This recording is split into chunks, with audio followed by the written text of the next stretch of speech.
Team India చరిత్ర సృష్టించింది. T20 world కప్లో విశ్వ విజేతగా నిలిచింది. సౌత్ ఆఫ్రికా, ఇండియా మధ్య జరిగిన భీకర పోరాటంలో రోహిత్ సేన పైచేయి సాధించింది. ఆల్రౌండర్ ప్రదర్శన చేసి టీ20 వరల్డ్ కప్ 2024 విజేతగా భారత జట్టు నిలిచింది. శనివారం ఇండియా, సౌత్ ఆఫ్రికా మధ్య T20 world cup final match జరిగింది. ఈ మ్యాచ్లో భారత జట్టు 7 పరుగుల తేడాతో ఘన విజయం సాధించి రెండవసారి టీ20 ప్రపంచ కప్ను అందుకుంది. ఈ మ్యాచ్లో టాస్ గెలిచిన టీమిండియా కెప్టెన్ ముందుగా బ్యాటింగ్ ఎంచుకున్నాడు.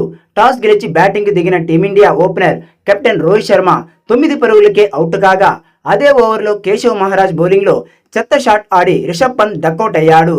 ఇక ఆ తర్వాత భారీ అంచనాలున్న సూర్యకుమార్ యాదవ్ కూడా 3 పరుగులకే అవుట్ అయ్యి పెవిలియన్ చేరడంతో టీమిండియా కష్టాల్లో పడింది.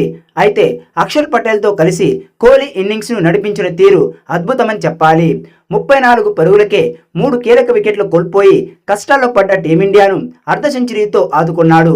భారీ షాట్లకు వెళ్లకుండా ఆచితూచి ఆడారు. మరొక ఎండ్లో అక్షర్ పటేల్ 31 బంతుల్లో 4 సిక్సర్లు, 1 పోరుతో 47 పరుగులతో బ్యాట్ జొలిపిస్తున్న కోహ్లీ మాత్రం నిలకడగా ఆడాడు. అర్ధ సెంచరీ పూర్తి అయ్యాక భారీ షాట్లు ఆడాడు. మొత్తం మీద 59 బంతులను ఎదుర్కొన్న కోహ్లీ 6 పోర్లు, 2 భారీ సిక్సర్ల సాయంతో 75 విలువైన పరుగులతో రాణించాడు. ఇక శివం దూబే కూడా 16 బంతుల్లోనే 3 పోర్లు, 1 సిక్సర్తో 27 పరుగులు చేసి రాణించడంతో టీమిండియా నిర్ణీత 20 ఓవర్లు 7 వికెట్ల నష్టానికి 176 పరుగులు చేసింది. దక్షిణాఫ్రికా బౌలర్లో కేశవ్ మహారాజ్, హండ్రిస్ నోర్జేకు 2 వికెట్లు, అలాగే మార్కో యాన్సన్, కసిగో రబాడాకు 1 వికెట్ దక్కాయి. ఇక టీ20 ప్రపంచ కప్ ఫైనల్లో ఇదే అత్యధిక స్కోరు. ఇక 177 పరుగుల టార్గెట్తో బరిలోకి దిగిన సౌత్ ఆఫ్రికాకి రెండో ఓవర్లోనే షాక్ తగిలింది. ఓపెనర్ హెండ్రిక్స్ని బుమ్రా క్లీన్ బౌల్ చేశాడు. ఇక ఆ తర్వాత ఓవర్లో కెప్టెన్ మార్కరమ్ని హర్షదీప్ సింగ్ అవుట్ చేశాడు.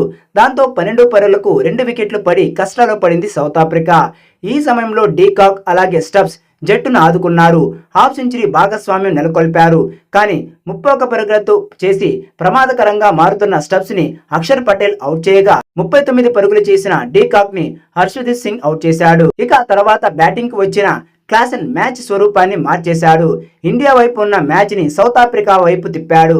27 బంతుల్లోనే 5 సిక్సర్లు, 2 పోర్లతో 52 పరుగులతో విధ్వంసం క్రియేట్ చేశాడు. క్లాసెన్ క్రీజ్లో ఉన్నప్పుడు ఒక దశలో ఇండియా ఓడిపోయేలా కనిపించింది. కానీ 17వ ఓవర్లో టీమిండియాకు బ్రేక్ ఇచ్చాడు పాండ్యా. క్లాసెన్ వికెట్ పడగొట్టడంతో మ్యాచ్ ఇండియా వైపుకు తిరిగింది. చివరి ఓవర్లలో ఇండియన్ ఫాస్ట్ బౌలర్లు అద్భుతంగా వేయడంతో సౌత్ ఆఫ్రికా 20 ఓవర్లు 8 వికెట్లు పడి 169 పరుగులు మాత్రమే చేసింది. దాంతో టీమిండియా 7 రన్స్తో విజయం సాధించి రెండవసారి టీ20 వరల్డ్ కప్ను అందుకుంది.